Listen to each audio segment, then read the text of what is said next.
the question answer session after the talk. Let's now move towards the session.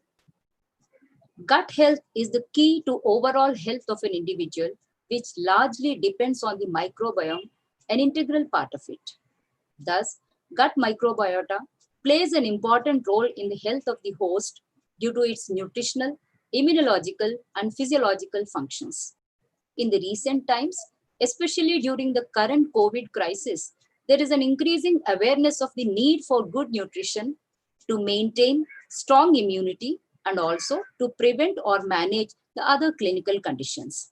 Thus, it's very pertinent to update ourselves on the ways of maintaining healthy gut microbiome through appropriate scientific dietary strategies. Today, we have with us Dr. Anne Birkett, Principal Nutritionist of Kellogg Global Innovation and Nutrition. I now would like to share some details of her experience in this field.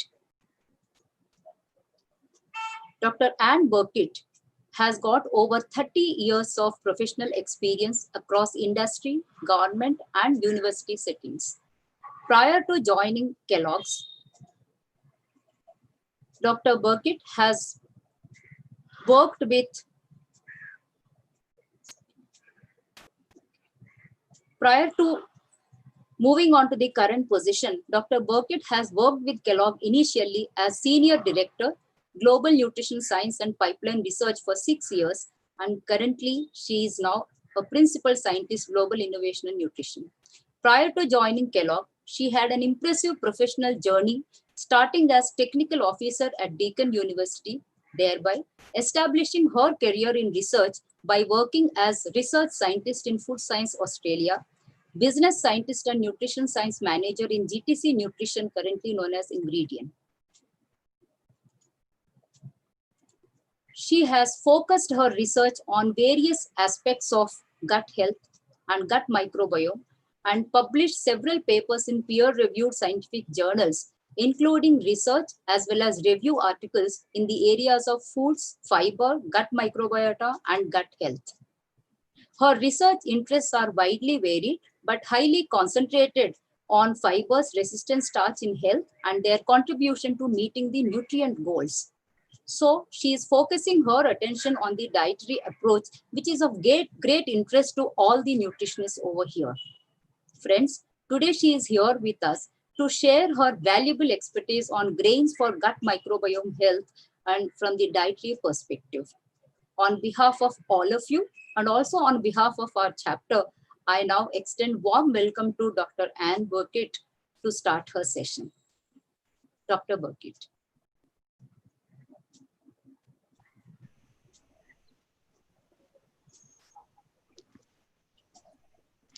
Thank you very much, Dr. Subhadra, for that very kind introduction.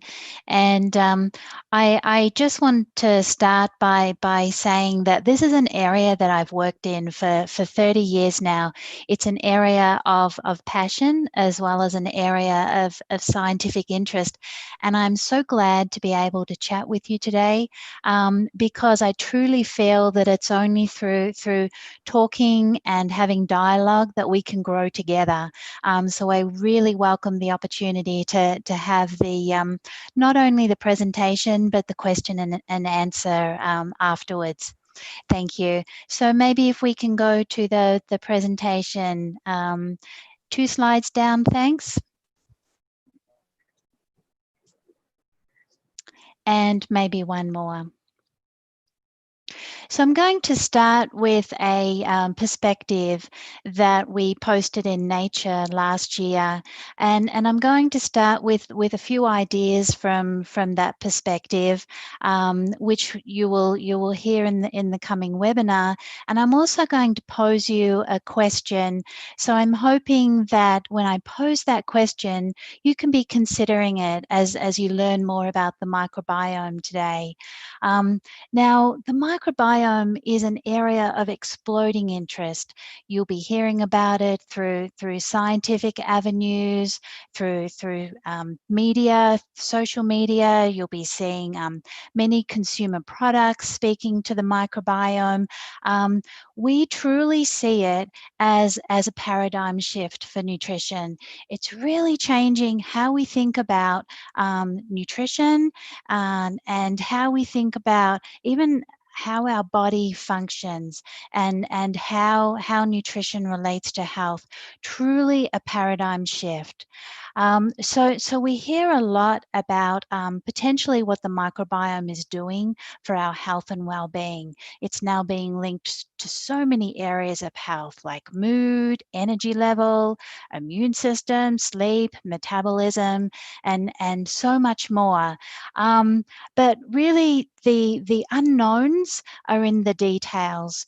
How this all works, a lot of the science has yet to be replicated and validated.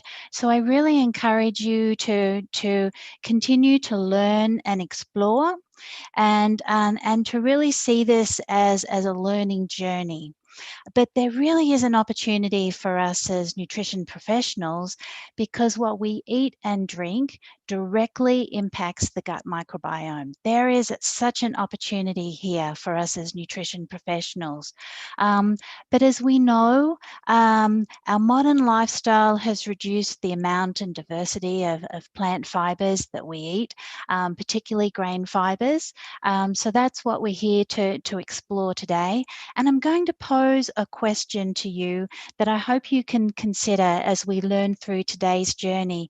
And that is it time to reconsider our dietary choices for microbiome health? Next slide.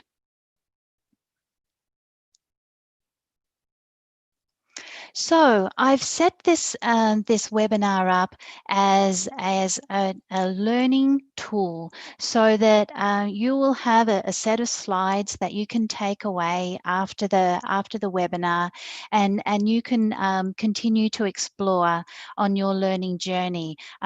So there's a lot of information packed into this webinar, and I'm so passionate, it's often difficult to know where to stop.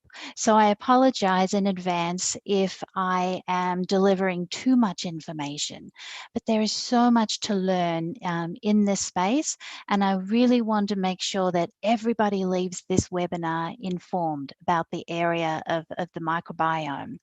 So we're going to start by talking about what is the microbiome, some of the drivers of change of the microbiome, how it links to health.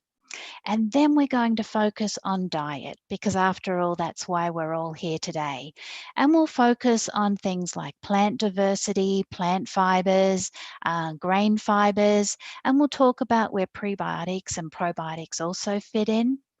And then I'm going to finish by talking about a few new emerging areas where the microbiome and diet come together. Those two areas are personalization and citizen science.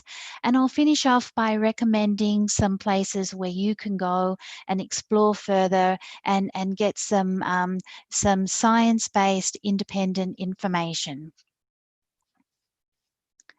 Okay, next slide, thanks. Before we dive into the microbiome, I really want to give you some context so that you can develop your own ways of interpreting the science. This really is an evolving space, and we're continuously learning. So I think it's very important that you have the tools and the information that you can develop your own interpretations of the science. Now, we hear so much about the microbiome that you might think we already have all the answers. We don't. We're continuously learning. This is a very new area of science, and I have a little figure at the side just showing the number of publications that we see coming through in PubMed.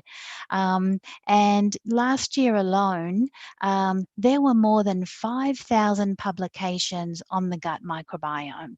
So this space is exploding. There's a lot of conversation. And as you can see from this figure, most of it is only about 10 years old. So what do we know with regard to the general population? What's the scientific state of play? Well, first of all, when you take a look at this figure, even though last year there were more than 5,000 publications, less than 5% of them are actually original human clinical trials. So the first learning here is that there's a lot of discussion, a lot of opinion, and a lot of reviews, but we still need a lot more original science. Our current state of play is really drawn from translating multiple areas of science, from ecology, the study of ecosystems, from the study of disease, and also from the study of animal models. Now, there are some issues here, for example, relying so heavily on animal models. Not only does their physiology differ from us humans, but their diet differs, their housing differs, their behavior differs, and these can all impact the gut microbiome. So there are many examples where animal science has not translated through to human learning. So definitely we need more human science. Also in nutrition science, randomized clinical controlled trials are our gold standard.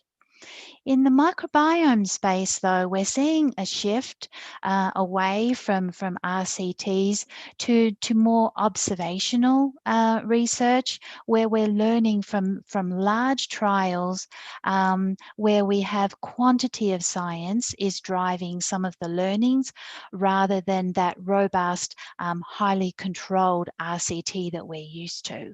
But nonetheless, as nutrition scientists and nutritional professionals, we do need to synthesize our current state of knowledge, and we do need to develop an evidence-based message on what the microbiome is and its benefits. And that's what I'm hoping to help you with today. So as I said, to do that, we need more science. The types of science that we need are large interventions in healthy subjects. That's because much of our learning is based on people with disease. And we need large trials because we're seeing that there are many responders and non-responders. And we're still learning about why people respond and why people don't. So we need large trials. We need longitudinal trials because we need more understanding about whether the changes we affect with diet actually stand true over time. So we need those longitudinal interventions that go 1 year and even beyond. We need personalized big data studies. By that, what I mean is we need studies that bring in data that go beyond just diet and the microbiome. There are many drivers that go beyond these two domains, and so we need to be bringing in a lot more information about the subjects that are in our trials. And then finally, to do this, the large trials are typically multidisciplinary, and so we need to make sure that as those trials are being designed, that nutritionists are there right at the very start of those designs to make sure that we're understanding diet in as many ways as possible. Unfortunately, for many of these trials, there is a very loose and sometimes limited detail on diet, and we need to know much more so that we can better interpret the studies that are coming through. So next slide, thanks. So now that you have that context, you can be bringing that forward as you're hearing about the microbiome. And we'll start with what is it and why do we care? So as I've already said, the microbiome is a paradigm shift, and paradigm shifts don't come every day. So this is really changing how we think about our body, how it functions, and how diet relates to health. And I suppose one primary foundational learning from all this research is that everybody is different. We all have our own unique microbial fingerprint, and this is impacting our personal response to diet, as well as our personal response to medicine. So keep that in mind as you're interpreting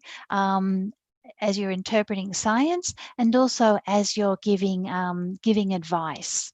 So maybe if we can just pop back to that last slide. Okay, so what is the microbiome? It's an extensive community of microbes that live on and in our body. And when we say extensive community, we're talking about trillions of microbes. So what does that mean in context of the body itself? That means that we have more microbes living on and in our body than we actually have own cells in our body. And the gene potential of those microbial cells is upwards of maybe 100 times more than the gene potential of our own body, if that's not game-changing in itself. Now, most of those microbes live in the gut. So that's why we hear the most about the gut microbiome. Those microbes are found all the way from the mouth right through to the anus. And at different parts of the gut, the microbiome will look very different. It's also found elsewhere on the body, for example, in the skin and armpits, lungs, all throughout the body. But most of those microbes are living within the gut. There's different types of organisms. We know most about bacteria. And on the body, there's probably upwards of 1,000 or more species of bacteria. Any person within their gut has about 200 different species, all unique to you as an individual. Now, these microbes influence every system within our body. Most are harmless and live in harmony with us. Many are helpful, and actually only a relatively did I say many are helpful? And only a relatively few are harmful. They communicate with us in various ways, either directly or indirectly. An example of direct communication is how our innate immune system recognizes patterns on the outside of bacteria. An example of indirect communication is that the microbes produce thousands of different types of biomolecules. Many of those molecules are actually absorbed through the gut and travel throughout the body in the bloodstream. And that's where the majority of the communication likely occurs. Next slide, thanks. Okay, now the microbiome is a highly technical field, but we do need to cover off some terms to make sure that we're all talking with commonality. Now, unfortunately, because it's so technical, it does present a challenge for us as nutrition professionals, in that how do we simplify it to the extent where we can actually both inform and excite a non-technical audience. So for us to be able to do that, to simplify this field, we first need to make sure that we understand the terminology. Now, there's many different terms, and they all give us different information. That's why there's so many different terms that exist. And different scientists place different emphasis on these different terms. So no one is better than another. They're all giving us different information. Some terms talk about the community, some talk about specific species. Some scientists would just rather talk about function and not talk about the organisms that are there. And then other scientists would rather talk about how to modulate and change the microbiome. As I said, They all give us very different and important information. But what they don't tell us is what is a healthy microbiome. And that's a particular nuance that's very important. We don't actually know or we can't actually define a healthy microbiome. We can talk about microbiome health, but we don't actually have the point of differentiation where we can say that a microbiome is healthy. So 4 terms that are very important today that we want to lock in. The first one is the gut microbiome. This is all the microbes that live in the gut. Sounds easy, but a lot of people actually get that confused, for example, with the term probiotics. Probiotics are live bacteria that we consume that provide a health benefit, and they must be clinically tested to provide that health benefit. So a couple of words there we need to focus on before something can be a probiotic. Must be live, must be consumed, and there must be scientific evidence that it provides a health benefit. Now, another term that often gets confused with probiotics because it sounds very similar is prebiotics. Now, these are special types of mostly fiber that fuel certain bacteria to also deliver a health benefit. Key here, they are mostly fibers, but not always, and we're learning about new types of substrates that are not fibers that fuel healthy bacteria. They must only fuel selected bacteria, and there must be science of benefit. And this is different from fiber. Fiber is the undigested carbohydrate that generally fuels the microbiome. So I have this little figure over here on the right that tries to put all this together. The gut microbiome represents all the microbes in the gut. We can enrich this with live probiotics, or we can nourish, generally with fiber, or selectively with prebiotics. Sounds simple, but a lot of people get these terms mixed up. Next slide, thanks. Okay, so a lot of functions have been attributed to the microbiome. Some are more established and some are more emerging, and it's important to know the difference so that we can place more weight on some than others. The nutrition functions are actually more established. So the microbes actually help us to extract nutrients and calories from our diet, and around 5% of our calories actually come from microbes fermenting fiber. They help us to increase bioavailability of minerals like calcium and iron and magnesium. They help us to extract phytonutrients from our diet. These are very large compounds, and without the microbes breaking them down, it's difficult for our body to actually utilize them.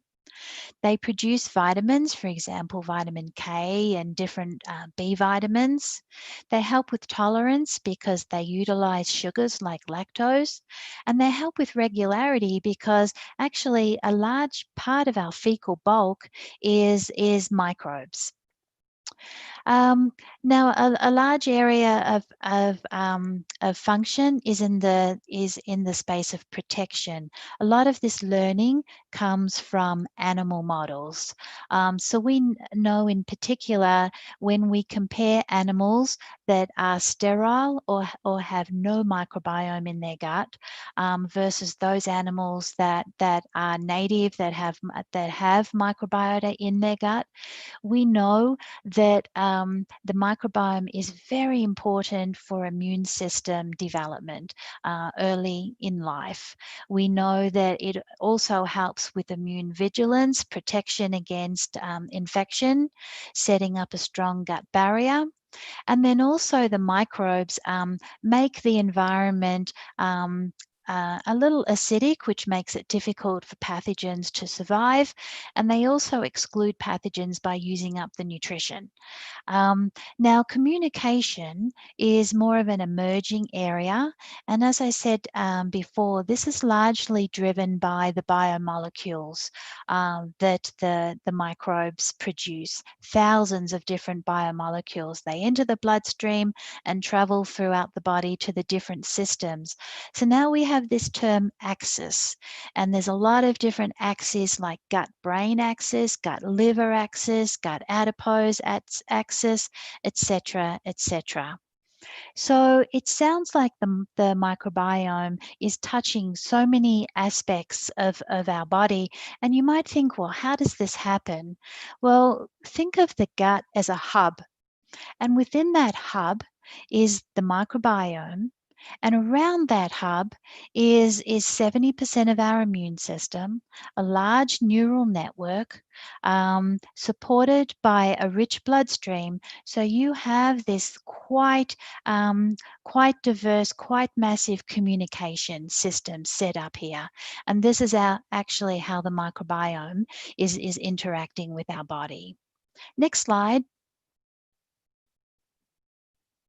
Okay, so I said that we don't know what a healthy microbiome is, but we do know a little bit more about what an unhealthy microbiome looks like.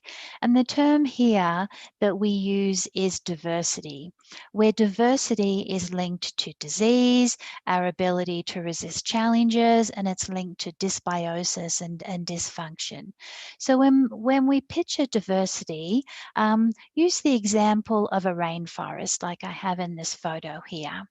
And when you look at this picture of the rainforest, you see a lot of different types of plants. It looks very lush and very well nourished. So now let's translate that to the gut microbiome. When we're talking about diversity in the gut microbiome, we're talking about numbers of types of species, and we're talking about relative proportions of species. So the learning here comes from disease, and lower diversity of the microbiome is linked to many diseases. And I don't need to read through them, but you can see that lower diversity is linked to many diseases here, and the list is growing. It's overwhelming that when you compare people with disease and people without disease, that there is a difference in their gut diversity. And this seems to be linked to dysbiosis and dysfunction. And that's demonstrated in these two wheels that I have on the right side of this slide. You can see in the top wheel that it's representing different functions that the microbiome is thought to have in the body. Everything's in balance. Versus when we have dysbiosis, it's thought that there is an imbalance of functions. For example, in the wheel down the bottom. And a real life example of this dysfunction is with calorie utilization from the diet, calorie extraction. And it's thought that when we have a different balance of microbes, that for some of us, our microbiome is able to extract more calories from our diet, and then that contributes to additional caloric gain on a daily basis, which contributes to increased weight. Next one. Thank you. So the microbiome changes throughout life. It's not static. And there's many drivers of the microbiome, and there's so many and they're so personal that it is difficult to quantify their relative importance. So by that, what I mean is that it's difficult to say that diet is driving X% of the microbiome change. Even though we can't necessarily put a percent against it, diet, of course, is a very important driver, but there are many others.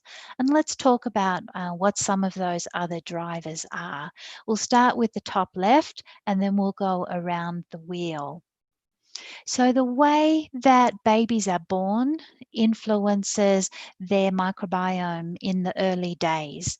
So for example, if a baby is born through the birth canal, it picks up a microbiome from the mother. So it has, for example, lactobacilli that it's picking up from the birth canal, versus if a baby is born by cesarean, it's picking up a microbiome that looks more like the skin.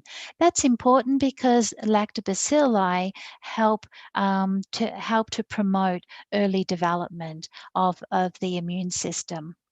As we head right around the wheel, early feeding practices are very important to help set up the immune system for the very young infant. For example, human milk contains prebiotics. It contains human milk oligosaccharides that preferentially feed bacteria like bifidobacteria that then go on to stimulate immune system development. Human milk also has lactoferrin and other compounds that help with the balance of helpful versus less helpful bacteria in those early days. We'll talk about diet later on, so maybe won't focus on that one so much here.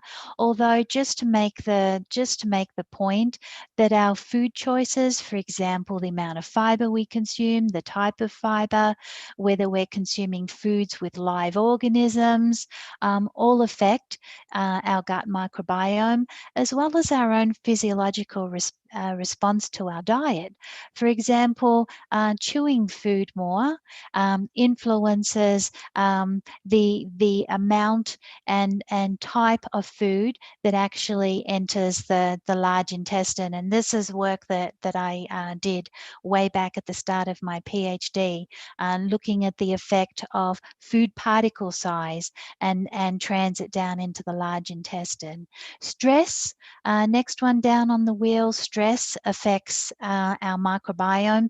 Using the example of exercise, we know that professional athletes, for example, rugby players in the UK, have a more diverse microbiome.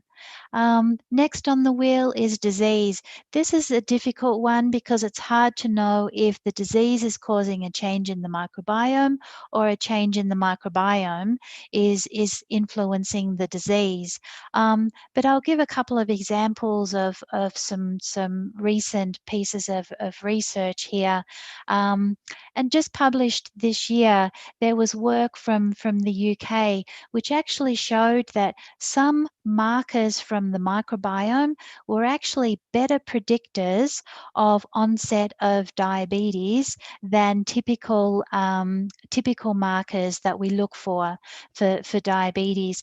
And another group looked at comparing microbiome markers for disease with genetic markers for disease, and across 13 major diseases, 12 of those were better predicted by microbiome markers than genetic markers. Around the wheel now, we look at aging. And as I said, the microbiome changes across time. It changes across age. We've talked about infants and the importance of the microbiome for infants. But as we age and go into older adulthood, we start to lose diversity. We lose bifidobacteria. And it's thought that we have more of a dysbiosis occurring, and the loss of diversity creates a space for more pro-inflammatory microbes to establish within our gut. Looking at drugs, there are some medications that affect the microbiome. The microbiome also affects some medications. In particular, antibiotics are being discussed much more in relation to the microbiome. For example, maternal usage of antibiotics or infant usage of antibiotics may be associated with onset of allergies. And then finally, the environment. I had said that we can consume live organisms in the form of probiotics, but microbes are everywhere. We're also exposed to them in the soil, in the dust, in the water, on our desk, in our houses. Microbes are everywhere within our lives. We're also exposed through our pets, and how we clean, the substances that we use to clean also affect the microbes we're exposed to. Now, thinking from a more social perspective, though, there is science that also shows that as people migrate, as they travel from one region to another or from one country to another, the microbiome is also seen to change, not only through changes in diet, but also changes in the environment. Next one, thanks. So we've set up a pretty good base for what the microbiome is, where we think it's affecting our health, and the drivers of change for the microbiome. But today we're here to talk about diet. So now we'll talk a little bit more about microbiome and diet and dietary research. So importantly for us, diet is one of the most important factors that's influencing the microbiome. Why? Because we can make daily food choices that make a difference. So let's start by taking a look at what reaches the large intestine. A lot of undigested carbohydrate, not only fiber, but a small amount of sugars and also a considerable amount of starch reaches our large intestine. Some of the fat and some of the protein that we ingest, as well as unabsorbed minerals, vitamins, phytochemicals, and endogenous substrates like cells that get sloughed off from the intestine, mucus, enzymes, other endogenous substrates. Now, a couple of fun facts. Fiber is used by microbes for energy and growth, and it's so important to them that there are thousands of different types of carbohydrate enzymes coded for in our microbiome. Compare that with less than 10 from the human body. Now, they code for so many different carbohydrate enzymes because fiber is such a diverse entity, and there are so many different structures, different components of fiber, that they need all these different enzymes to fully break it down. Our whole gut transit time can take between 1 to several days. And when you think about this from the microbiome's perspective, this is good because it gives more time for that fiber to be broken down and utilized as nutrition by the microbiome. And then the last fun fact here is that microbiome effects can be observed within just 1 day.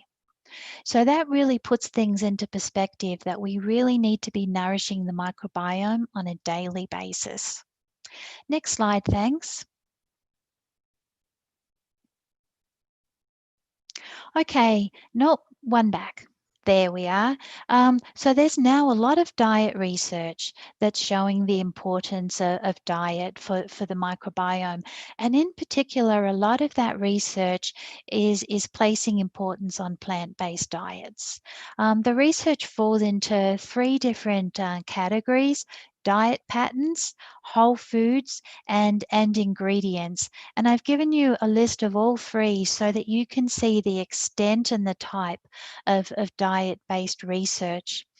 If we look at diet patterns in particular, what we learn is that vegetarian diets, Mediterranean diets, traditional hunter-gatherer diets, they all impact the microbiome by promoting higher diversity versus Western or modern diets. Now let's look at what's common across those 3 diet patterns. They're all plant-based. not all vegetarian, but they're all plant-based with less animal protein than a Western diet. They're all high in fiber and low in sugar and total fat. And they're all high in plant diversity. So this theme of plant diversity is now coming through in diet research. And diet diversity or plant diversity is already seen as a marker for a healthy diet. It's seen as a marker for a diet that's high in vitamins and minerals, for example. But now it's also being linked to being very important for microbiome diversity.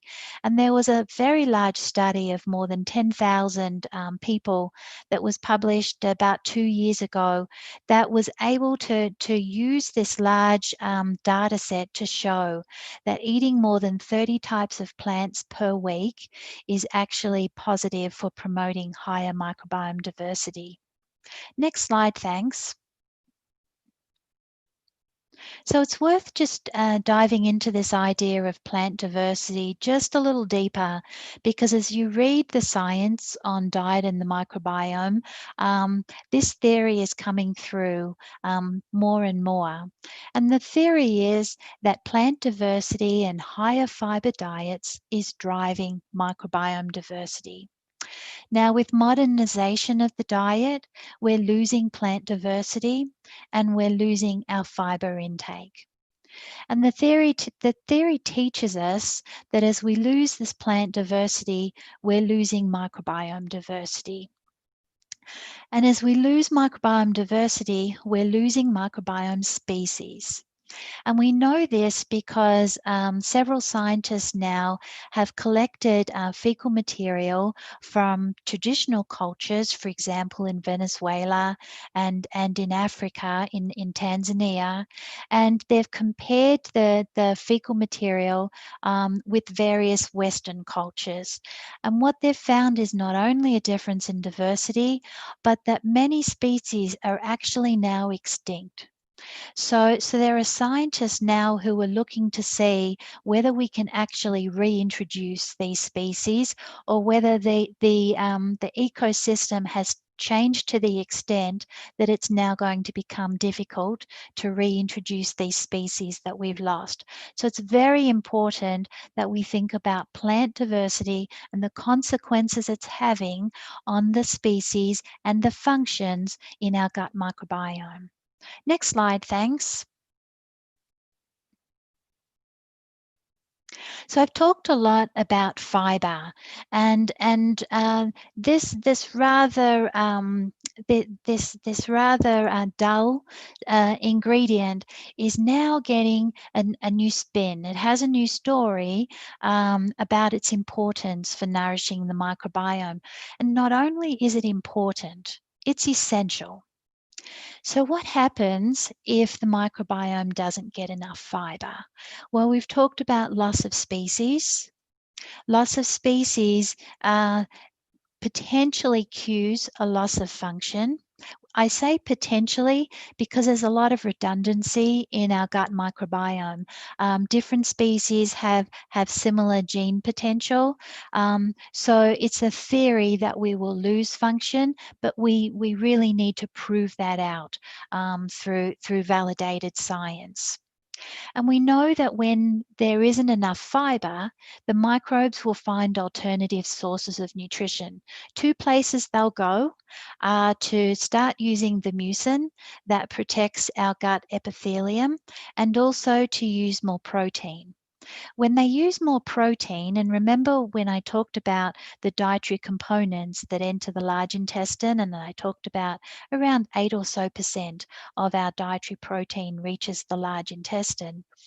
When the microbes start to use that protein, they generate metabolites like ammonia and phenols, branched short-chain fatty acids, and it's thought that some of these metabolites have adverse effects on our health and adverse effects on our gut epithelium. So it's something that we typically try to avoid promoting. Then secondly, the microbes start to use the mucin. And I have a little figure from a research study in mice on the right showing this. So of these two little figures, the first one is showing what the epithelium looked like for these mice that were fed a fiber-rich diet. And the little yellow organisms were actually a pathogen. I believe it was E. coli. So when the mice were fed this fiber-rich diet, they had a healthy lining of colonocytes in the grey at the bottom. They had a healthy lining of mucin that was separating the microbes from the colonocytes. Versus on the right, when a parallel group of mice were fed a fiber-free diet, you can see that adverse effects for the colonocytes, the tight junctions started to loosen up, allowing for translocation, and there's a more closer interaction of those yellow pathogens to the epithelial layer because of the erosion of the mucin. So even though this is a figure, when you actually go into the paper, you see that the histology, and this is what's happening in these poor mice that were fed a fiber-free diet.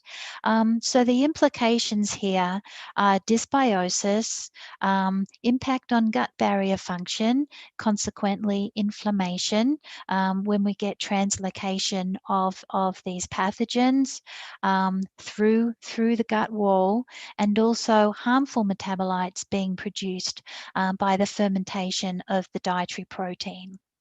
Next slide, thanks. So, talking about fiber, it's the primary fuel for the microbiome, yet fiber intakes are so low. It's a global phenomenon that fiber intakes are low. On the left is some data from a Gates Foundation funded project that was looking at fiber intakes around the world. The dotted line down the middle is the average global intake, and the green line just to the right is the WHO recommendation. And you can see that from none of the regions around the world were any of these regions meeting that WHO recommendation for fiber intake. If we look more specifically at India, our average fiber intake in India is higher than it is for Western countries. So, for example, typically higher than it is for the United States, driven by a dominant vegetarian eating pattern. But still, India is a very diverse country. And when you look at people on an individual level, there are many people who are not meeting the fiber recommendations. And in fact, in India, the good news is that the recommendation is far higher than it is in many other countries. The recommendation of 40 grams per 2,000 kilocalories is higher than it is in the US, which would be 28 grams per 2,000 kilocalories. But microbiome scientists are actually proposing that that isn't even pushing it enough, that we really should be eating more like 50 grams a day of fiber to adequately feed and fuel our microbiome. Next slide. So the good news in India is that the guidelines do promote diversity, and that cereals and millets and pulses are the foundation of the pyramid.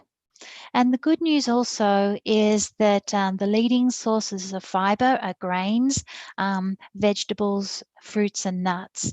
But as the diet changes, as it becomes more modernized, we do know that in India, cereal consumption is below recommendations.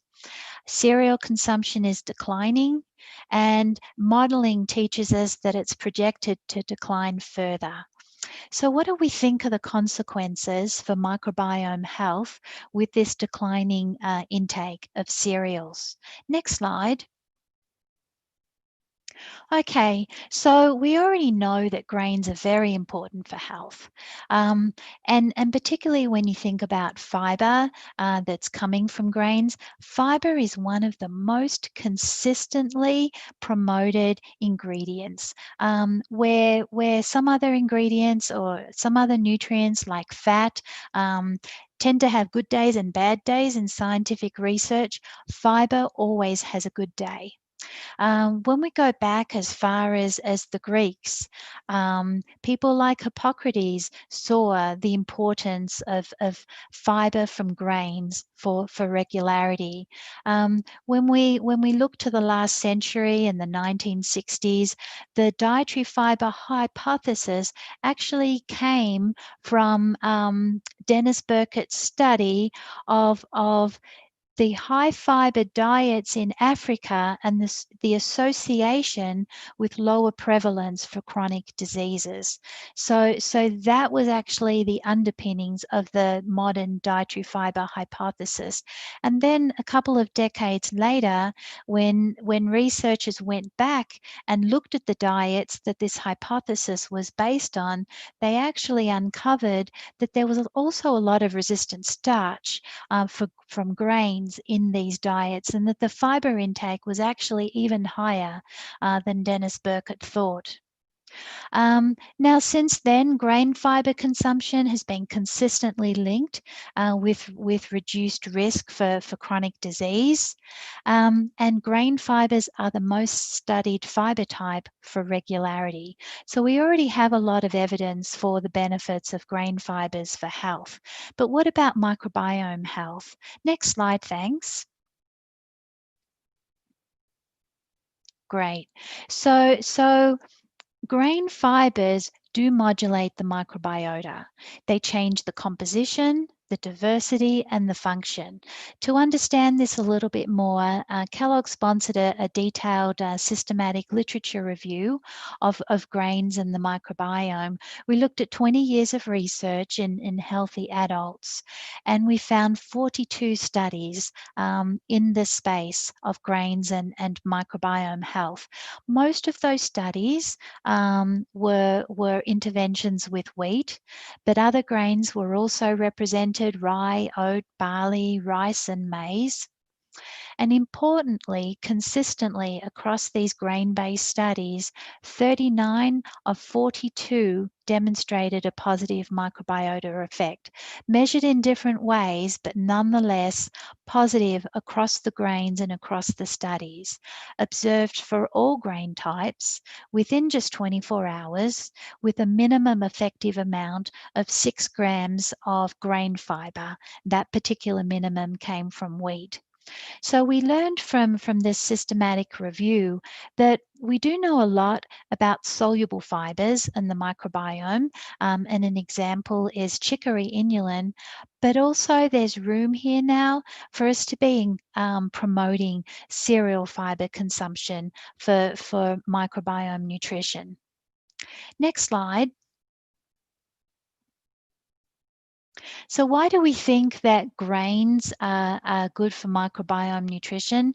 Really because cereal grains are a microbiome nutrition package. They contain a variety of different types of fibers, like soluble fiber, insoluble fiber, and resistant starch, and also phytonutrients. And collectively, they all feed different microbes. Now, to help us study grains and understand their relationship with the microbiome, many people use in vitro models. So I have a little figure of an in vitro model on the slide here, just to show you what these do, because they come up in research a lot. This little figure has 3 compartments, one that represents the stomach, one for the small intestine, and one for the large intestine. And basically, you'll take a food or ingredient through each of these components, and each one simulating different processes within the gut. And you maintain conditions like enzymes, temperature, and pH to simulate the gut as closely as possible. And at the end of this process, you take samples to look at changes in microbes and metabolites. And what you learn when you put grain fibers into a system like this is that different fibers promote different microbes. So grains are very important because they're this package that has multiple fibers. You can also see in these types of systems that fiber combinations are often more beneficial than fibers alone. And that's because with different fibers having different benefits, when you bring those fibers together, you get the collective sum of those benefits. You learn that different fibers can either be fast or slowly fermented. Very important because we want to extend fermentation as far along the large intestine as we can, because it's typically further along the intestine that we have higher incidence of things like colorectal cancer. And we also learn with a system like this that different fibers can be completely or partially fermented. That's important because when they're completely fermented, they're providing food for the microbiome. But when they're partially fermented, they create like a little scaffold or a little house that helps to protect and carry some of the microbes as they pass through the large intestine. Next slide, thanks. So we've talked about grains and microbiome health, but also don't forget that prebiotics are an important way to nourish the microbiome. And just a little reminder that they're typically fibers, they fuel certain good bacteria, and they must have science that shows that they provide a health benefit. Now, many people think of ingredients like inulin when they think of prebiotics, but prebiotics can also be intrinsic to foods. They can also be in grains and fruits and vegetables. When we think about prebiotics, they're typically very short soluble fibers. And because of that, they're rapidly fermented. So some people do experience side effects of prebiotics. And because of that, a dietary regime like FODMAP is very useful to help identify and eliminate those fibers that do generate those tolerance issues. Prebiotics typically nourish bifidobacteria and lactobacilli because they love to use carbohydrate and they love to use these very short chain fibers. And prebiotics are typically effective at very low doses. Next slide. This slide is not meant to be all-inclusive, but it's just giving you an idea that prebiotics can come from whole foods like grains, fruits, veggies, legumes, nuts, and seeds, as well as can be enriched through specialized ingredients. When you look at the specialized ingredients down the bottom in this classification called oligosaccharides, the minimum doses that are effective, 3.5 grams, 4 grams, 5 grams, is quite low. So these tend to be quite useful to food and beverage companies. But up in the top section, when we look at the whole foods, these are also very important prebiotics. And I think I would put a plea out there that wouldn't it be great if there were more whole foods on this list?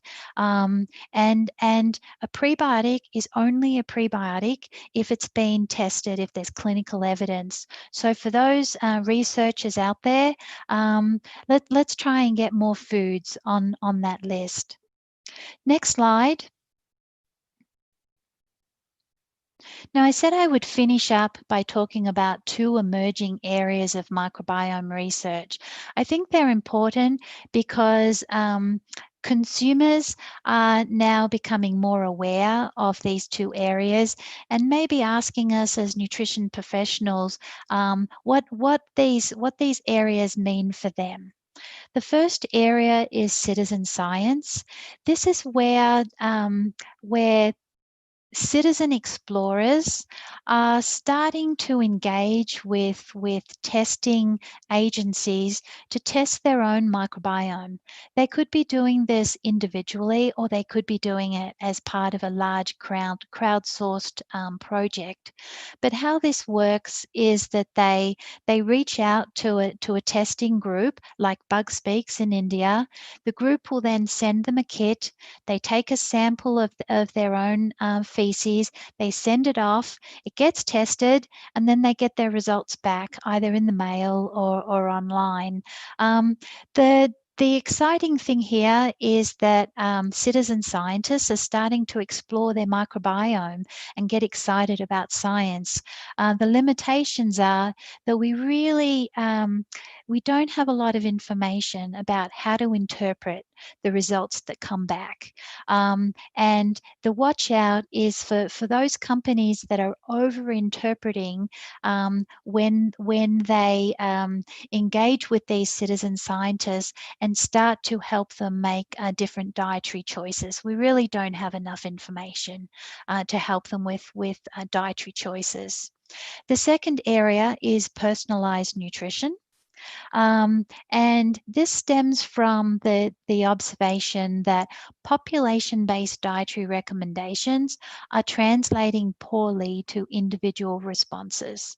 We've had decades of population-based dietary recommendations, but chronic diseases like diabetes, heart disease, obesity are still on the rise. These are typically very large projects, and they bring in data from feces, blood, urine, lifestyle, exercise, all sorts of data to build algorithms that then help people to predict what their individual response will be to particular foods. This is also a learning space, but there are some companies that are starting to have success here. For example, Day 2, which originated in Israel, which helps people to predict their glucose response, and another one that just released its science and will be releasing its package soon, which is called Zoe, which is able to predict lipid and glucose response. Next slide. Okay, I said that this is a space of ongoing learning. So I do want to leave you with some places where you can go and continue to explore. One group that I really like is ISAP, International Scientific Association for Probiotics and Prebiotics. They're actually funded by about 40 or more companies, but they take that funding and the scientific board use it to generate consumer tools like infographics that you can see here, also webinars. It also supports a blog where they react to different leading pieces of science. So it's a very interesting place to go because they have these consumer tools. From a more scientific perspective, Nature is a good journal to watch. It was actually ranked as the most influential journal by Google Scholar in 2019, and several of their leading publications have been based on the microbiome. Another good place to go is PubMed. Here you can freely search for information, either new publications or past publications. And just as a side note, there's now around 24,000 citations on the gut microbiome. So plenty of good information in PubMed. And then also don't forget, there's many good research institutions in India that are studying the microbiome. I actually started to list some of these institutions, and then I thought, rather than risk missing anybody off, I didn't present that list today. But there are many good research institutions in India who are studying the microbiome. Let's finish with the last slide. So I started out by presenting some concepts that I wanted you to think about through the webinar, and let's now come back and revisit these. Firstly, fibre is no longer the inert substance that we thought it was. Microbiome research has really re-energized the importance of fibre, and as we're asked what we can do to encourage microbiome health, we should be encouraging a diverse range of plant foods that delivers a range of different types of fibre. And as we're promoting different types of foods and ingredients, remember to look for those that have been scientifically tested. There's a lot of discussion about the microbiome, as I said, but a lot of that is opinion and review. So make sure that you're looking for those that have original science that have tested their efficacy.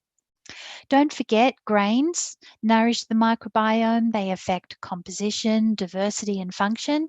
And also prebiotics are a great way to nourish the microbiome. So very last slide. And here I just want to thank you for your attention. I hope we have some great questions. And just want to leave you with the thought, don't let your microbes go hungry. Thank you.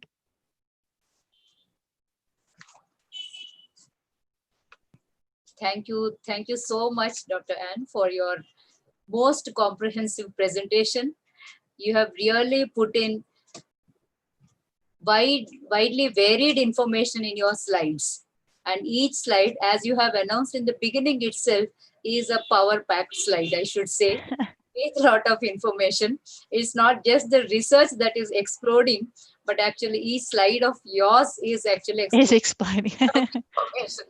Yes, it's really wonderfully made presentation. And it's so nice of you that you're offering to share your presentation with our participants. We would definitely facilitate the same. Okay, and as you have been very, very keen to have the question answer sessions, even in our earlier meeting, you said you're more keen to have good question answer sessions. So I'm sure we are going to have very good question answer sessions, because there are a lot of questions. How much ever you talk about gut microbiome and how many ever sessions you attend, still it is a mysterious field. So everybody wants to know, especially as I said in the beginning itself, the interest in food and interest in access from gut to various other parts of the body is increasing, and the awareness is increasing. So people really want to know how to maintain good gut. So you have really made things very clear through your presentation. And you have emphasized on surely the dietary diversity that is required. Okay, which is very nice of you. And in India, as you rightly said, our fiber consumption itself is relatively high. But of course, there are different changing trends nowadays we are observing. So that is why we need to reinforce on managing and maintaining the high fiber consumption in the average Indian diet. Yes, you're right, that, Dr. Ann. Thank you very much once again for your presentation. And let's begin with question answer session, right? Okay, so the first question itself is a very interesting question from 2-3 participants together. More or less, it means the same, like I'm just rewording it. So it is like, is there any scientific consensus on the composition of gut microbiome to say that a person is having friendly organisms to support health? So, we talked about that there are different ways to measure the microbiome. We can measure the microbiome in terms of community and also in terms of specific organisms. So in terms of consensus, I'll start with the specific organisms. There's overwhelming discussion of bifidobacteria and lactobacilli. Not because they're the only important bacteria, but because we know most about them. And I'm very fortunate in that I have the chance to talk to experts on a regular basis. And this question actually is one that I like to pose. what is next? Because we hear so much about these organisms that it's almost like it's been simplified a little too much, and the consistent answer that I get is that there are other organisms which are also very important, but we don't yet know enough about their safety. So we don't yet know enough about these other organisms in terms of if we were to increase them, not only what are the positive effects, but are there negative effects? And so when you read the literature, you will read about other organisms. One, for example, Akkermansia comes up quite frequently. It's not that these other organisms are not health promoting; they are. But the experts really want more information about both positive and negative before they are promoting them. So when we look at prebiotics, typically we're looking at changes in bifidobacteria and lactobacilli, because we know that an increase in those is basically always a good thing, not because they're the only good and health promoting bacteria. So watch that space, because it's all about more science. I think there's in the microbiome, and I tried to make this point, we see so much science and we see so much conversation that we think that there's a lot of new news, but actually a lot of it is the same information being recycled. And there are many gaps. And one of those gaps is, what other organisms should we really be focusing on? Now, the other side of this is community. And what scientists are trying to understand now is how we can develop ways of describing microbiome health. So if we can't say that my microbiome is more healthy than Dr. Subhadra's, right? Because we can't say it, because we both might be very healthy women, but we have very different microbiomes. Therefore, whose microbiome is more healthy? That has been a hurdle for us in describing the community. So scientists now are trying to identify new ways to describe the community, and they're talking about consortia, and they're talking about smaller groups. So rather than trying to describe the whole community, is there a smaller group that maybe we should be focusing on? And that is probably going to be the next generation, and where we're going to see consensus come through, because we're very unlikely to see consensus on a whole microbiome being healthy, but we're much more likely to see consensus on consortia of groups of organisms being healthy. And this year has seen an upsurge in publications on people trying to identify consortia.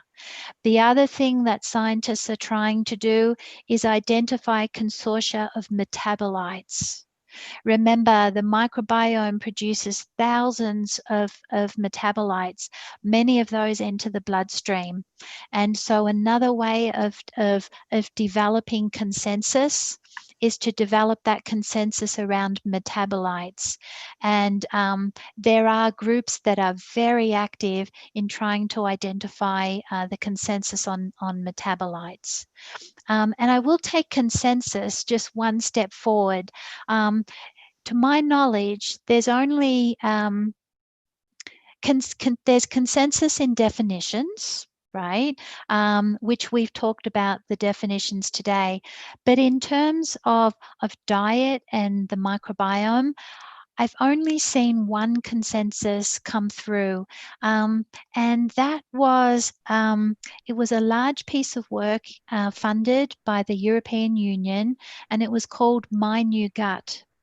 And in this study, a group of scientists provided a consensus on the importance of plant-based eating for the microbiome and mental wellness. And so in terms of health, that's the only time that I've seen scientists come together and develop a consensus around diet and health. Yes, yes. So it is very difficult, as you said, it's very, very difficult to have consensus on the microbiome composition. Yes, so many points need to be considered. So here in the beginning of your presentation, one slide you have given, it's like to begin with, like the various nutritional functions of this gut microbiome, and while projecting potential areas of research in this field. So in that, there are several nutrients which are considered to be which are being focused nowadays in nutrition research, like vitamin B12, for example. Okay, a lot of widespread deficiencies being pointed out now across the populations. So there are researches happening on modulation of gut microbiota in order to improve the B12 synthesis. What are your thoughts on this? Is it possible to modulate gut microbiota towards synthesis of a particular nutrient that we want to have more from them? Yeah, I think when we talk about vitamin synthesis, I think we're talking about it more from the perspective of, in a monoculture, we know that a bacteria produces a vitamin. What I've seen less of are randomized controlled interventions where those interventions have been designed to test whether or not we can significantly affect change in production of vitamins. So in other words, we know that microbes have these functions, but do those microbes have functions at a significant level within the community when there's so much noise and so much going on? But generally speaking, we do know that there's about, I think I was reading it the other day, there's about 100 different organisms that are B vitamin producers in our gut. So they're there, they are important, but what is the relative contribution of B vitamins coming from those organisms versus B vitamins coming from the diet? Those relative proportions, I haven't seen research tease it out to that extent. Okay, that's fine. So there is a lot of research that is required in this area too, because the research is, as you are saying, the research is concentrating more on identifying the abilities of individual organisms, and then it ends nowhere, because by just giving a supplement in the form of a supplement or in the form of a capsule, certain measured culture, if it is given, you are not very sure whether it's going to do the job expected. Right, whether it's going to do the job, because also remember that we're all individuals. Yes. And that's why I had mentioned that now we're realizing that research studies need to be so much bigger, because all the variables, all the control that we thought we had in randomized controlled trials, we didn't have enough of those variables locked down. So we need much, much bigger studies to be able to accommodate all these different variables that we're now aware of. Yes. And that takes me to the next question. That is about the type of diet. Okay, you have emphasized so much on plant-based diet, different sources of fibers, their usefulness because of their varied composition. Okay, it's very well put forth. But there is a question on what about people who are following certain types of special diets. I don't call them fad diets, certain type of special diets like keto diet. So Yep. keto diet is being practiced by more and more people nowadays. So do you think it is going to disturb the gut microbiota? If so, if yes, then how can one manage? Because whatever diet you follow, whatever is your clinical condition, maintaining friendly bacteria in the gut should be a priority. So Yeah. Yes, so there are some really good reviews out there now on diet and the microbiome, and I call them consumer diets, and there's good discussions of the impact of these consumer diets on the microbiome, and they are having an effect. And basically, every dietary choice is going to have an effect on the microbiome, and even not just keto diets, but gluten-free diets, FODMAP diets, they all have their unique impact on the microbiome.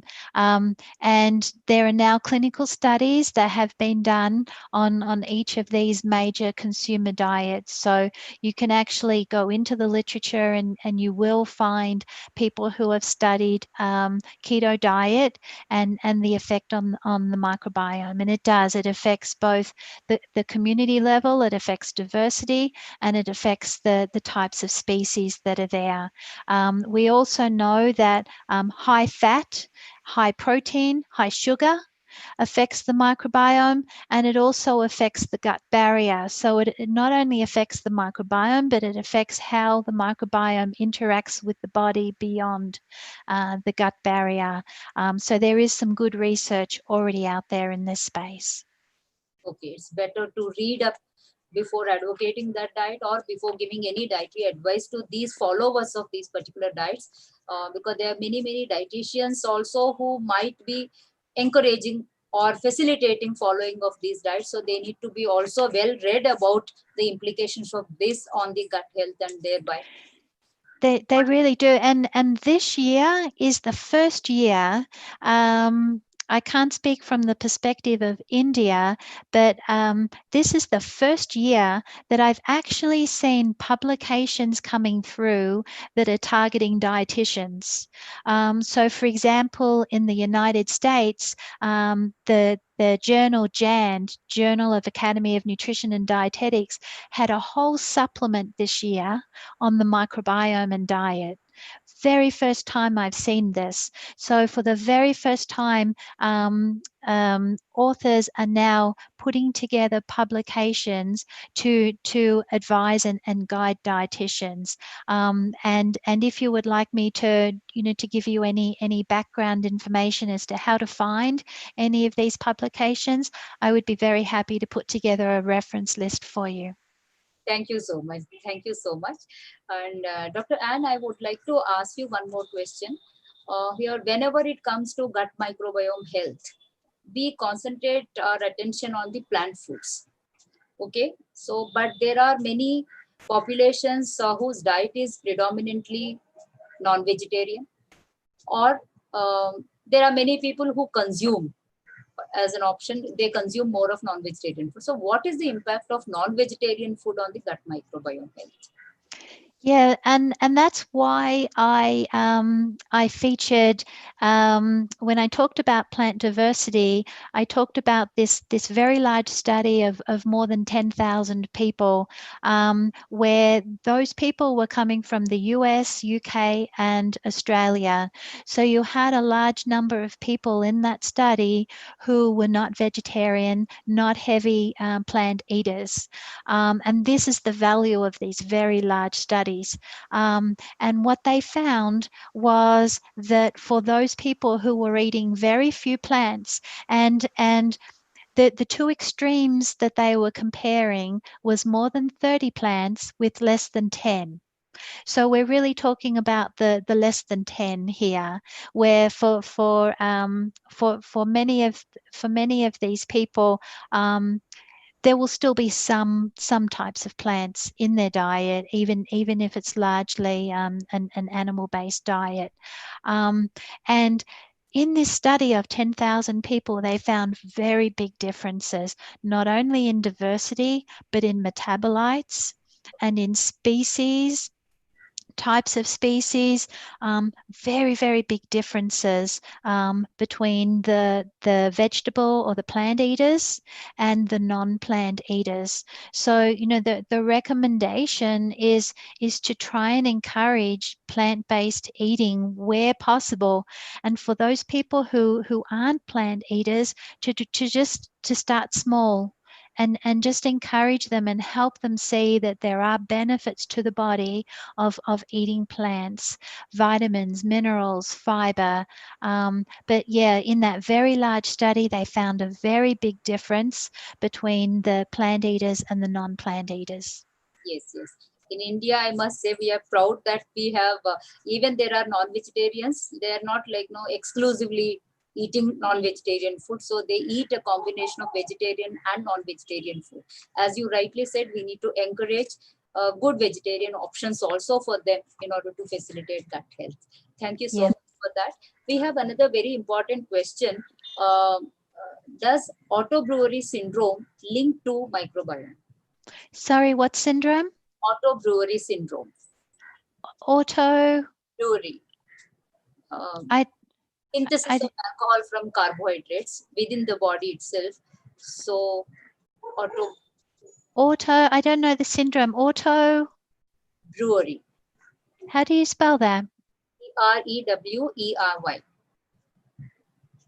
Auto brewery. Sorry, I don't know the syndrome. Okay. This is nothing but the fermentation of the glucose into alcohol. So the person feels as if he has consumed alcohol. So all the symptoms of alcoholism, but actually without consuming alcohol. So that is a symptom. Right. So anyway. Yep, I have heard of the phenomenon. So now that we know the syndrome, what was the question again? Is it linked to gut microbiome? Well, it is linked because of the production of the alcohol. Yeah. The question is. Yeah. So, but I haven't studied it myself, but that is that has, I think that has come through in the popular press, and I've seen it as more of a fun fact, not for the individuals who are experiencing this, but for those people that didn't realize that microbes could produce ethanol. Okay. Yeah. And another question is, as and when we want to promote fiber consumption, because even in India, the fiber consumption is going down.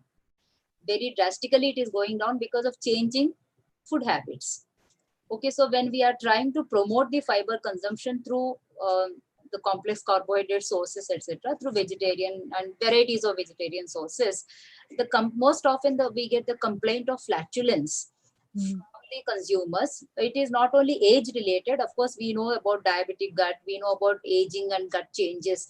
So even relatively youngsters also do come up with flatulent complaints. So how do we address this? Can you give us some suggestions on this? Yeah. So working in a food company, we typically guide people that when they're making changes to higher fiber foods, to start slowly, and to watch and learn your body, and to try and observe what foods might be making those symptoms, because remember, different fibers are used by different microbes. Not all microbes are gas producers, right? So what we need to understand is, what are those foods that people are experiencing those symptoms with?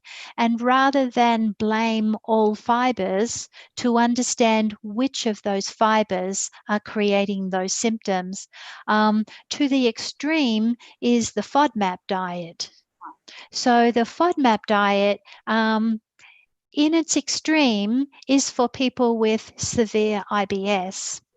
But the approach is actually interesting, because the approach, what it does is it takes away fibers that we think might be generating those symptoms, and then we put them back into the diet and we watch to see if those symptoms are there.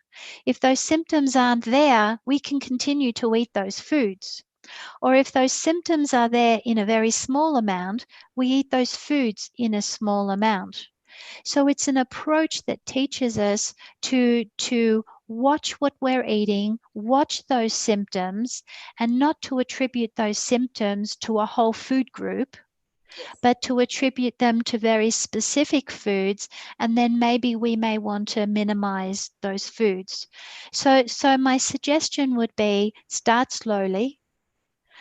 Try and identify which of those foods are causing those symptoms, and maybe then put those foods to one side, not to blame all high fiber foods, and continue to explore and try other fibers. And then to remind people that not all microbes produce gas. If you're experiencing symptoms, it's because you're feeding the microbes that produce gas. Let's try feeding some other microbes that aren't the big gas producers. It's a very good suggestion. It's very good suggestion, because to identify your own microbes through the food it will be very exciting. It will be very exciting Yeah. for dietitian as well as for the person who is consuming the food. Right, it's a journey. It's a learning journey, and this idea of citizen science, of people measuring their microbiome. There's also companies that enable you to measure your breath hydrogen. Breath hydrogen is also a measure of microbial fermentation.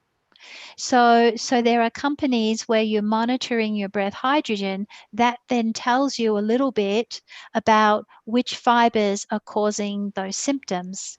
And so consumer scientists are now engaging and trying different devices to understand their bodies a little bit more.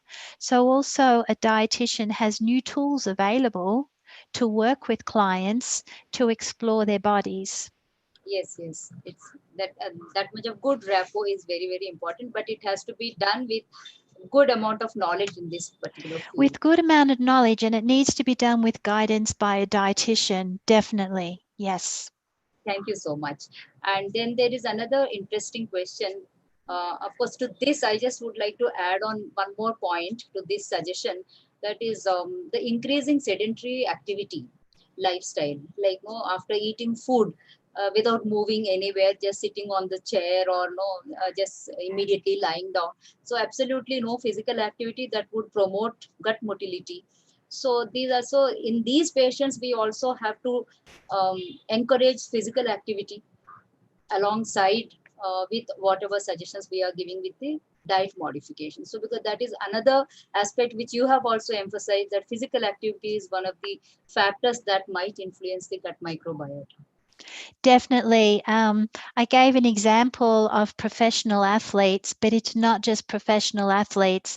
So in the space of personalized medicine, when we are looking much more holistically at different drivers of the microbiome, we should be gathering information about people's activity levels, because as I said before, this is why studies now need to be so much larger than they were in the past, because where we thought we had control groups, we no longer have the control groups that we thought we had. We now need to consider exercise and other elements of lifestyle. And this is why microbiome science is now moving more towards these large personalized studies where we're gathering all this data that includes exercise, definitely. Yes, thank you so much. And now another observation in the common dietary patterns is low water consumption. Okay, so people's water intake has been decreasing, and many doctors as well as other healthcare specialists are encouraging people to drink good amount of water every day. So here, related to this, there is a question that this drinking water quantity influence gut microbiome population.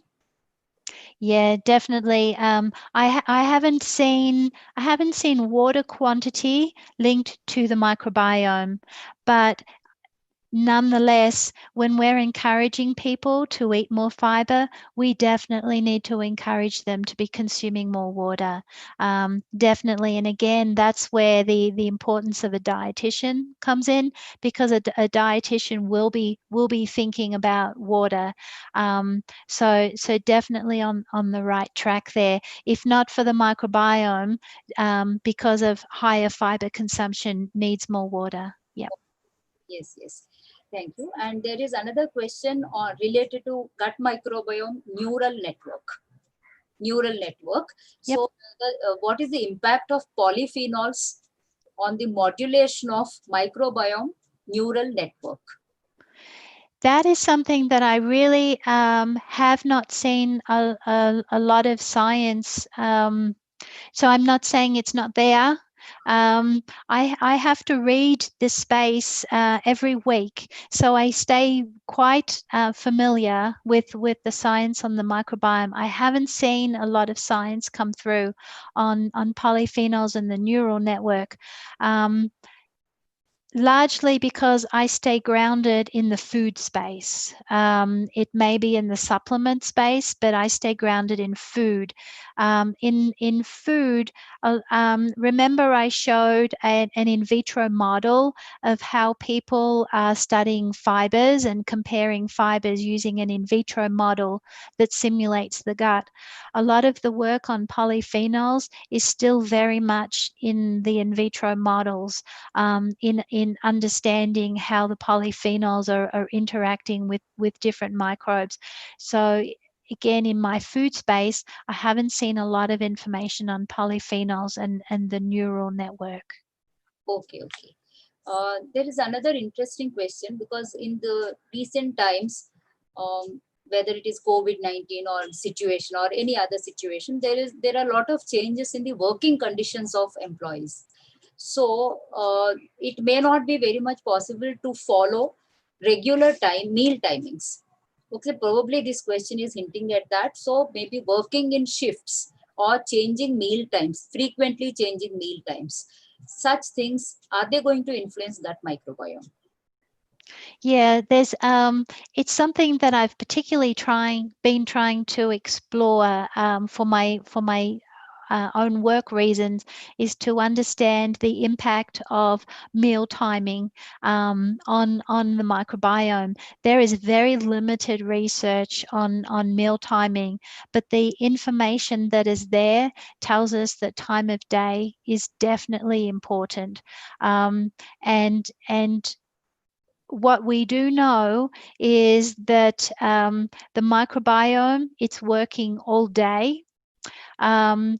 Whether we're sleeping or not, the microbiome is working all day. And we also do know that some scientists talk about the importance of an ebb and flow of material into the gut microbiome. So if your behaviors are different than that traditional ebb and flow that your microbiome may be used to, may also be put out of sequence. There hasn't been a lot of science on time of day, but like I said, that little bit that we have says that time of day is having an effect. So one particular person who did a review on this, I think it was last year, was a Dr. Holscher, and Holscher, and she did a review on time of day and the microbiome. Yes, we better read up more on the reviews are better. They will give us proper information. They just give us overview of what our researchers have conducted. Then we will be in a position to take a stand on that. Yep. Very right. And there is another question, because in special feeding conditions, when the patients are on a tube feed, etc., there is a dire need to take care of their gut health. So there are many tube feeds that are coming into the market that are enriched with probiotics. So what is your opinion about that? Is it going to be useful for these patients? And yeah. There is a lot of conversation right now about probiotics, where there's almost two groups of people. There are those that think probiotics are not helpful. And then there are those who say, but there's a lot of science, there's a lot of clinical studies on probiotics. Yes, there's a lot of clinical studies on probiotics, but you need to match the probiotic with the benefit. And you also need to match the strain of the probiotic with the benefit. So what I would encourage people who are using these types of products, I would encourage them to go and take a look at the organism that's in these products, not just the species, but the strain of the organism, and take a look at the science for that strain and see if there is science proving evidence for the population group, for the patient group. If there is no science, then we don't know whether that probiotic is having an effect for that population group. Yes, so that is really what we need to be looking at. It's not just, is there science on probiotics? Yes, there's science on probiotics, but are you matching the probiotic with the population group with the benefit? All those three need to come together. Yes, doctor, and it's so very important because especially the critically ill patients, they're on very high level of medical consumption, like consumption of medicines. They are on medication. So it is very clear that all these medicines, if they are on, their gut is working, they will be using the gut to administer most of the medications. So the gut chemistry is going to change. So how this changing gut chemistry is going to accommodate these microorganisms that are used to enrich the tube feed, whether they'll be able to colonize in the gut or not, is another area to research. But it's an area of question, and so there are some people who've been bringing forward an opinion on safety of probiotics, right? So what is safe for one group may not be safe for another population group. So that's why it's very important that that particular organism that's being used has been tested in that group, because when it's been tested, they should have been looking not only at efficacy, at benefit, they should have been looking at adverse effects as well, to teach you about the safety in that population group. And we really shouldn't be taking that for granted. We need to look at both safety and benefit. okay. Dr. Anne, are there any biomarkers of gut microbiome? You have already mentioned about breath analysis. Then, of course, are there any other biomarkers? Because the question is, this is one question. Another extension, another part of this question is, can microbiome markers be used to predict onset of a disease? Yeah, so actually I'll start with the second one, because there's a very interesting new line of thinking this year, in that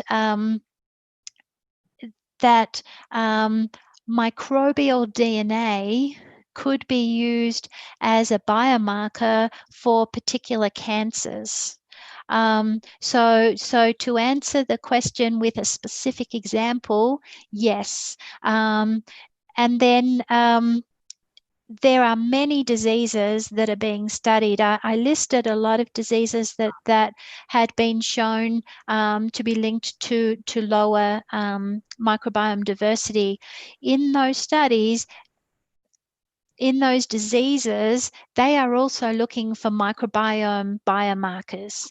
And there are many studies. There's a lot of money being put into identifying whether there are microbial indicators for disease. I gave that example of cancer, but particularly neurodegenerative diseases. There's a lot of money being put at this by the pharmaceutical companies to identify microbiome-based biomarkers for neurodegenerative diseases. The first part of the question, biomarkers of the microbiome, the most classic biomarker is short-chain fatty acids. So short chain fatty acids are the primary metabolite of the microbiome. They enter into the bloodstream, and they are so important to our body that many organs within our body actually have receptors for short chain fatty acids. So they are one classic biomarker which we've been using since, I'd say, since about 1990. So we've been using for a good 30 years as an indication of changes in the microbiome and microbiome fermentation. Put that to one side, now we have this whole field of metabolomics. And we know that there's thousands of metabolites. What we need to understand is, what are those metabolites markers for? That is a huge field of work of understanding the next generation of metabolites and metabolites that are meaningful and what they're predicting for. Huge amount of work in this space. And yes, there's many metabolites that are indicators of the microbiome. It's about validating what they are microbiome biomarkers of. Okay. Yep. Another question related to this only, like how we can use food biomarkers to personalize the nutrition. Okay, similarly, can we use microbiome biomarkers or any other markers of microbiome to personalize the nutrition for individuals? Is it possible? Yeah, it is possible with some limited extent. The first group that really did a lot of work on this was from the Weizmann Institute in Israel.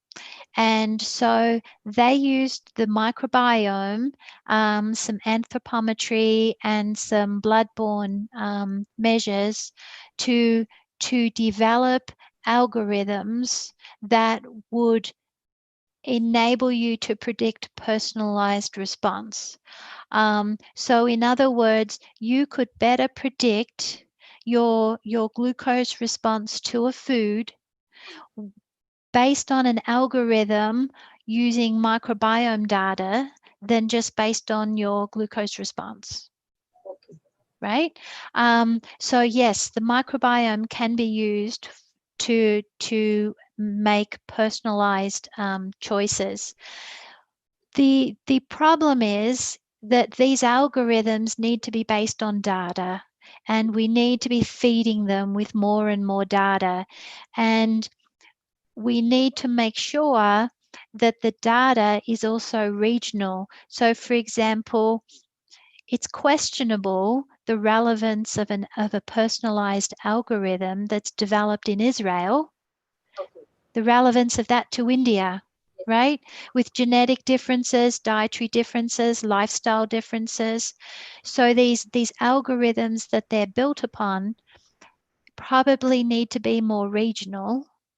So we need more of these algorithms. We need more inputs into these algorithms before we're actually going to be able to make good predictions. But yes, it is possible. It is possible. Okay. So I'm moving on to the second last question in this session. So is gut microbiome linked to fertility? Have you come across any literature on that? I've seen it discussed more in terms of vaginal microbiome than gut microbiome. Okay. So remember, we have microbiomes in different parts of the body. And so I have seen more so research on the vaginal microbiome and the impact that it may have on conception. So in the vaginal microbiome, it's the same thing in that people are studying the microbes that are present, the diversity of the microbes, how you nourish those microbes. totally different field, and I have seen that related to fertility. And there's even probiotics that are for that space as well. So I would recommend the person asking that question to maybe explore a little bit more about the vaginal microbiome. Okay, okay, fine. So let's move on to the last question of today's session. This is very, very relevant to the current situation. So whenever a person suffers from any clinical condition, we know very well that it is going to impact the gut microbiome as well. Okay, the current situation is there are many healthy persons also who are asymptomatic COVID-19 patients. Okay, there are symptomatic patients as well. So any kind of such viral infection, is it going to have its impact on gut microbiome? It is yes. Your answer would be yes, of course. But still, you please give your thoughts on this and what kind of changes can be expected and how to take care of them through the diet. Yeah, so we had a quite a big meeting. It was in June, where COVID-19 was a topic, and from this meeting, it was from that organization called ISAP that I suggested as an organization to go and learn more. They have a very nice article on the impact of COVID on the microbiome, and what we should expect to see through prebiotics and probiotics, and what we know through prebiotics and probiotics. And in this article, they talk about that gut symptoms being part of the symptomology of COVID-19. They don't really understand yet if that's a bioindicator of severity of the disease, but there has been a number of people reporting gut symptoms. So from that perspective, maintaining microbiome health, nourishing the microbiome can't be a bad thing. In this article, they also very clearly state that there are currently no prebiotics or no probiotics that have a positive effect on COVID-19. So we should not be promoting any particular probiotics or prebiotics for COVID-19. What we should be doing as evidence-based professionals is encouraging people to maintain good dietary status, to continue to eat a well-balanced diet, and to nourish the gut, to nourish the microbiome is probably as much as we can say and do and recommend at this time. Thank you so much, Dr. Ann. That is a very, very apt suggestion for today's situation, because everywhere research is happening, but it is mostly inconclusive. So not to the level of recommendations. So what we, all of us as nutritionists, would suggest is a healthy diet from all aspects, dietary diversity, all the good principles of dietary, good diet or nutritious diet need to be followed by all the people during this time to maintain good immunity. Thank you so much, Dr. Ann. You have patiently answered so many questions. So tirelessly answered all these questions. I think we have fulfilled your wish to have extensive question answer session. Yeah. Okay, yeah. Thank you very much for allowing me to come and present today. As I started out by saying, this is an area of passion for me. I love talking about this area. It's highly technical, so sometimes confusing. And what people tell me is that they need to hear these things over and over for just a fraction to go into the brain. They need to hear this several times. So if anybody has heard this information before, I hope that just a little bit more went in this time. And what I also hear from many people is, now I know I need to eat more fiber. I need to think about, not just my vitamins and minerals, but I need to think about my microbiome as working for me and helping them work for me. So I hope I've encouraged you to just think a little bit more about feeding your microbiome as well. And thank you for allowing me to come today. Surely, surely you have inspired so many minds over here. As you said, we have to repeatedly hear these things from experts like you. We highly appreciate your in-depth knowledge in this field, and you are well read in this field, and you are well experienced in this field. So your advice will be very seriously taken. And at this juncture, I must tell you, Anne, you are very strongly connected to all of us with similar thought of mind, because by being a member of Nutrition Society of multiple countries, and you are now with us, the Nutrition Society of India. So we are very happy to have you with us, and we are very happy to enjoy your expertise. Thank you so much once again on behalf of our chapter as well as all the participants today. Thank you. Thank you for hosting me. Bye-bye. Bye-bye. Bye. Friends, I'm sure all of you have enjoyed the entire session today with Dr. Anne. And before bidding goodbye to all of you, I now would like to invite Dr. Monal Velangi to make certain announcements about the much awaited information, that is certificates, and of course the presentation, the PPT, which Dr. Anne has promised all of you that she would welcome to share. And I would like to request Dr. Anne, if we can share your email ID. That is a request from all the participants. Can we share your email ID with them?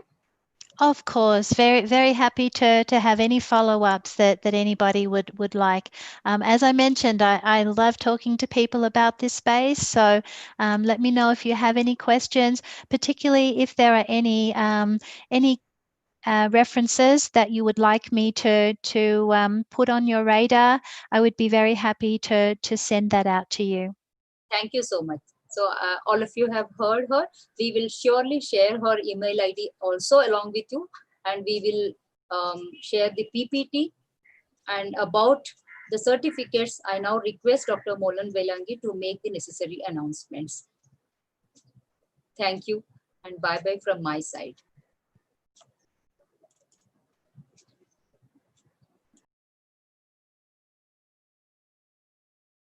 We can't hear you, Monal. You have to unmute yourself.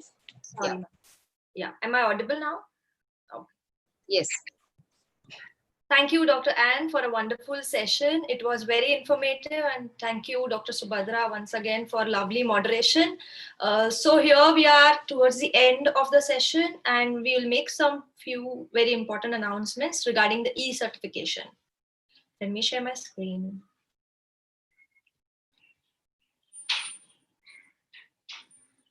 So for the e-certification, feedback form link has been already shared on Zoom and YouTube chat box towards the end of the session. Feedback form link will be active from 6 p.m. of 28th July 2020, that is now, till 6 p.m. of 29 July 2020. Kindly enter your correct details without any spelling errors. Upon submission of the feedback form, e-certificate will be emailed to your mentioned email ID within 10 days from the date of webinar. Since many of you have asked us for the PPT as well, that will be emailed to you along with the certificate. So please, and it will be on Google Drive. So please download it within 7 days when you receive the email. Please check your inbox and spam folders for such emails, and download the e-certificate as soon as you receive the email and save it safely. Kindly do not email us asking about the certificates during this period, as they would not be responded, because we are busy with our next upcoming webinar as well, which is on 1st August, the breastfeeding week. So please do enroll for the same if you have not. And thank you very much for your patient hearing and being a lovely audience as always. We look forward to see you more on our upcoming webinars. Thank you very much, and bye-bye. Stay safe and take care.